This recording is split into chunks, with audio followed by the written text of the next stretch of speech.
Assalamualaikum warahmatullahi wabarakatuh. Kita akan membahas mengenai respon dunia internasional terhadap kemerdekaan Indonesia. Setiap tanggal 17 Agustus kita selalu memperingatinya dengan 17 Agustusan. Tapi tahukah bagaimana cara Indonesia mendapatkan kemerdekaan? Dan tahukah bagaimana cara Indonesia mempertahankan kemerdekaan? Indonesia pernah dijajah oleh Belanda, lalu Belanda dikalahkan oleh Jepang, hingga Indonesia menjadi negara jajahan Jepang. Dengan orientasi mereka memanfaatkan kita untuk keperluan perang. Keperluan perang yang dimaksud adalah Jepang ingin menguasai Asia dengan 3 slogan: Jepang pimpin Asia, Jepang pelindung Asia, dan Jepang cahaya Asia. Itu menandakan bahwa ambisi Jepang ingin menguasai daratan Asia, termasuk salah satunya wilayah Indonesia. Namun ketika berakhirnya Perang Dunia Kedua ditandai dengan kekalahan Jepang oleh pihak sekutu, Amerika Serikat menjatuhkan bom atom kepada Nagasaki dan Hiroshima. Itu menyebabkan Jepang mengalami kelemahan yang sangat dahsyat. Jepang menyerah tanpa syarat kepada sekutu, yang berdampak pada kekosongan kekuasaan Indonesia. Maka terjadilah peristiwa Rengas Dengklok yang menandai perbedaan pendapat antara golongan muda dan golongan tua, sehingga itu dimanfaatkan betul. Meskipun berbeda pendapat, tapi pada akhirnya Indonesia mensegerakan proklamasi kemerdekaan Indonesia. Tidak lagi menunggu janji kemerdekaan yang diberikan oleh Jepang, tapi Indonesia dengan inisiatif sendiri mendeklarasikan kemerdekaan Indonesia. Akan tetapi, ketika Indonesia merdeka, ada pihak yang tidak senang dengan kemerdekaan ini. Salah satunya adalah pihak Belanda, karena Belanda merasa masih memiliki hak atas tanah Indonesia, karena dulu pernah direbut oleh kekuasaan Jepang. Sehingga Belanda datang ke Indonesia bersama pihak sekutu. Pihak sekutu adalah pihak yang menang perang di PD2. Sehingga ada tugas dari sekutu, yaitu untuk meluncuti senjata Jepang, menyerahkan kekuasaan dari Jepang, dan juga menghilangkan ideologi-ideologi fasis yang ada pada diri Jepang. Sehingga ada kekhawatiran bagi pihak sekutu ketika negara jajahan dari Jepang itu tidak dinetralkan atau tidak dinetralisir oleh pihak sekutu, karena dikhawatirkan akan terjadi pembentukan negara boneka Jepang. Hanya saja Indonesia telah mendeklarasikan kemerdekaan Indonesia yang telah diakui oleh beberapa negara di dunia. Contoh ada Palestina, Mesir, Yordania, Arab, negara Arab yang lainnya, hingga India. Itu adalah negara-negara yang mengakui secara de facto dan de jure tentang kemerdekaan Indonesia. Belanda tidak senang dengan kemerdekaan ini, makanya Belanda datang bersama Nietzsche ingin merebut kembali wilayah Indonesia yang telah merdeka. Dan itulah menandai awalnya perang kemerdekaan, konflik Belanda dan Indonesia.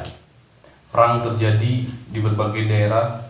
Di Bandung ada peristiwa Bandung Lautan Api, ada peristiwa Medan Area, ada perang 5 hari di Semarang, ada juga peristiwa 10 November, dan hampir di seluruh berbagai daerah di Indonesia kembali mendapatkan konflik dengan pihak Belanda, juga dengan pihak Inggris, dalam upaya untuk mempertahankan kemerdekaan Indonesia. Pergolakan di berbagai daerah ini memberikan perhatian khusus bagi PBB, yaitu ingin menghentikan konflik yang terjadi antara Indonesia dengan Belanda, hingga beberapa kali melakukan perundingan. Yang pertama adalah perundingan Linggarjati. Perundingan Linggarjati ini adalah perundingan yang disepakati antara Indonesia dengan Belanda. Indonesia diwakili oleh Sultan Syahrir pada saat itu menjabat sebagai Perdana Menteri, hingga menghasilkan bahwa Belanda mengakui secara de facto dan de jure atas wilayah Sumatera, Jawa, dan Madura. Itulah yang menyebabkan banyak sekali kecaman yang datang dari parlemen maupun dari rakyat, bahwa kesepakatan Linggarjati adalah kesepakatan yang merugikan bagi kedaulatan Republik Indonesia. Belanda tidak mau mengakui kemerdekaan Indonesia secara penuh dan utuh, hingga ini merugikan bagi Republik Indonesia. Wilayah yang tadinya dari Sabang sampai Merauke yang disepakati bersama, kini setelah perundingan Linggarjati mengalami penyempitan, yaitu meliputi Sumatera, Jawa, dan Madura. Meskipun sudah mendapatkan kerugian, tapi Belanda tetap saja mengkhianati perundingan tersebut dengan melancarkan agresi militer Belanda yang pertama. wilayah Republik Indonesia diserang habis-habisan hingga PBB memfokuskan lagi kepada konflik Indonesia Belanda. PBB membentuk Komisi 3 negara yang terdiri dari Amerika Serikat, Belgia, dan Australia. Belgia dipilih oleh Belanda, Australia dipilih oleh Indonesia, dan Amerika Serikat dipilih oleh Belgia dan Australia. Komisi 3 negara ini diberikan tugas oleh PBB untuk memediasi konflik antara Indonesia dengan Belanda. Nah, salah satunya adalah dilaksanakannya perundingan Renville. Renville ini adalah nama dari sebuah kapal perang Amerika Serikat. Karena dilaksanakan perundingannya di kapal perang Renville, US Renville, maka perundingan ini disebut perundingan Renville. Perundingan ini menghasilkan beberapa kesepakatan, di antaranya adalah Indonesia meliputi wilayahnya yaitu Yogyakarta, sebagian Jawa Tengah, dan sebagian Sumatera bagian Barat. Dan TNI yang ada di wilayah yang bukan dari wilayah Republik Indonesia harus meninggalkan posnya menuju Jawa Tengah. Ada beberapa dampak dari peristiwa Renville, diantaranya Perdana Menteri Amir Syarifuddin nanti dikecam habis-habisan oleh rakyat juga oleh parlemen karena dianggap lemah dalam bernegosiasi, dianggap lemah dalam hal berlobi, dianggap lemah dalam hal berdiplomasi, sehingga keputusan Indonesia sangat merugikan. Di antaranya adalah wilayah Indonesia semakin menyempit, lebih sempit, lebih kecil dari perundingan Linggarjati. Dampak bagi militer adalah hijrahnya divisi-divisi tentara Indonesia dari Jawa Barat maupun Jawa Timur untuk pindah ke Jawa Tengah, sehingga terjadi kekosongan kekuasaan militer Republik Indonesia di berbagai daerah. Hal tersebut berdampak pada mundurnya Perdana Menteri Amir Syarifuddin karena mendapatkan kecaman dan ketidaksenangan dari Parlemen Republik Indonesia. Lantas, Belanda masih belum juga puas dengan apa yang dihasilkan dari dua perundingan tersebut. Belanda malah melaksanakan agresi militer Belanda yang kedua dengan menyerang ibu kota Yogyakarta saat itu. Sebelum ibu kotanya menjadi Jakarta, dulu pernah ada di Yogyakarta. Ibu kota Yogyakarta diserang habis-habisan oleh agresi militer Belanda yang kedua. Kemudian pemimpin-pemimpin sipil seperti Soekarno, Hatta, dan para menterinya itu mendapatkan menjadi tawanan perang atau ditahan oleh pihak Belanda. Presiden Soekarno sudah memikirkan bahwa apabila terjadi sesuatu yang darurat di Yogyakarta, maka Presiden Soekarno sudah mempersiapkan untuk mendirikan pemerintahan darurat Republik Indonesia, yaitu oleh Saprodin Prawira Negara, sehingga Indonesia masih ada dengan pemerintahan daruratnya. Juga ketika TNI tidak mau menyerah kepada pihak Belanda, TNI memutuskan untuk bergerilya, untuk melawan kekuasaan Belanda dengan strategi perang gerilya. Hingga puncaknya adalah merebut pos-pos yang ada di ibu kota Yogyakarta dengan peristiwa serangan umum 1 Maret 1949 yang dikuasai oleh Soeharto. Dengan merebutnya kekuasaan Yogyakarta, meskipun selama 6 jam, itu merubah pendapat dunia internasional terhadap Indonesia. Belanda memberikan alasan mengenai agresi ini adalah mereka menyebutnya aksi polisional atau aksi keamanan, jadi bukan agresi. Karena mereka menganggap Indonesia belum mampu menjalankan roda pemerintahannya secara mandiri, dan mereka menganggap bahwa Indonesia masih perlu bimbingan dari negara Belanda atau kerajaan Belanda.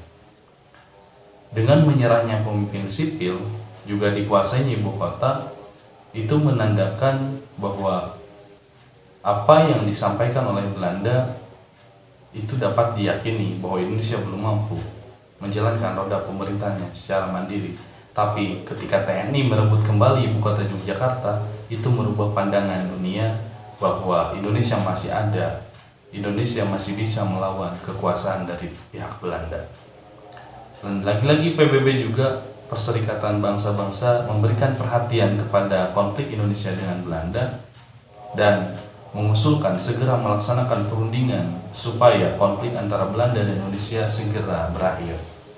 Amerika Serikat juga memberikan sikap sehingga berdampak pada Belanda mau mengikuti apa yang disampaikan oleh PBB, yaitu melaksanakan perundingan. Amerika Serikat mengancam Belanda bahwa akan menghentikan bantuan ekonomi Marshall Plan apabila Belanda tidak segera melaksanakan perundingan yang besar yang bisa menentukan nasib kedua negara tersebut.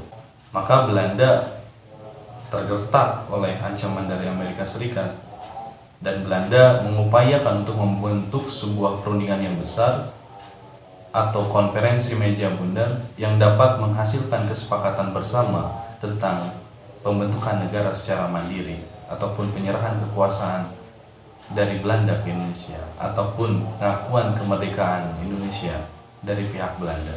Karena Belanda tidak pernah mengakui kemerdekaan Indonesia tanggal 17 Agustus 1945.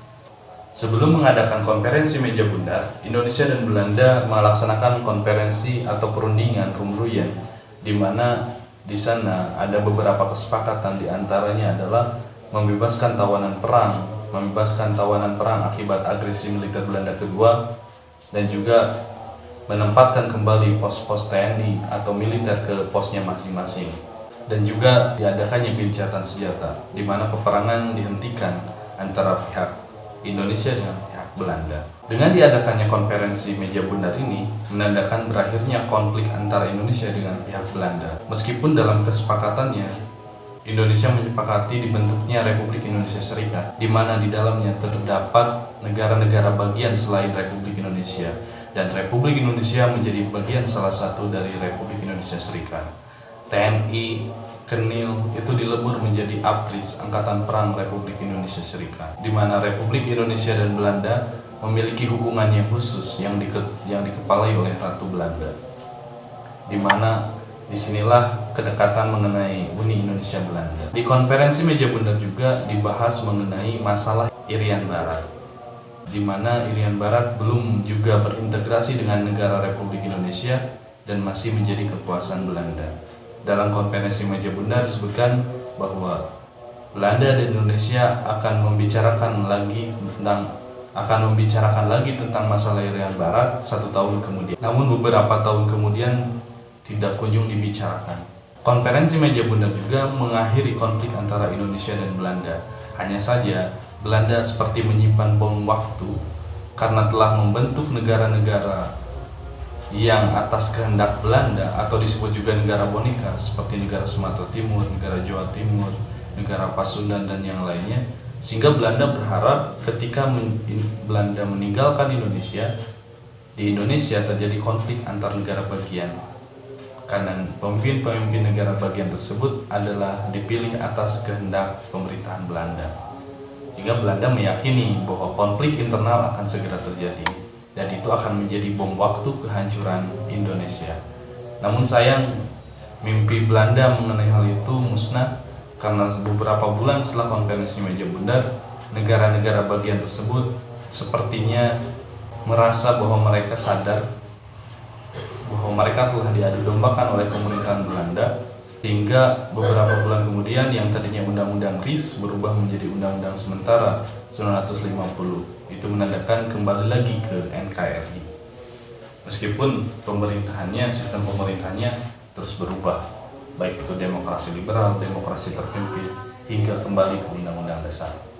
Jadi Belanda hanya mengakui kemerdekaan Indonesia yaitu tanggal 29 Desember 1949. Baru nanti tahun 2005 Belanda mengakui kemerdekaan Indonesia tanggal 17 Agustus 1945, dan tahun 2010 mereka meminta maaf atas terjadinya korban yang diakibatkan oleh penjajahan Belanda di atas tanah Indonesia. Itu materi tentang respon dunia internasional terhadap kemerdekaan Indonesia, di mana ada beberapa negara yang mengakui kemerdekaan Indonesia dan ada juga negara yang tidak mengakui kemerdekaan Indonesia, yaitu konflik antara Indonesia dengan Belanda. Karena syarat untuk menjadi negara merdeka atau berdaulat adalah salah satunya de facto dan de jure, yaitu diakui oleh negara lain. Terima kasih. Assalamualaikum warahmatullahi wabarakatuh. Salam Historia.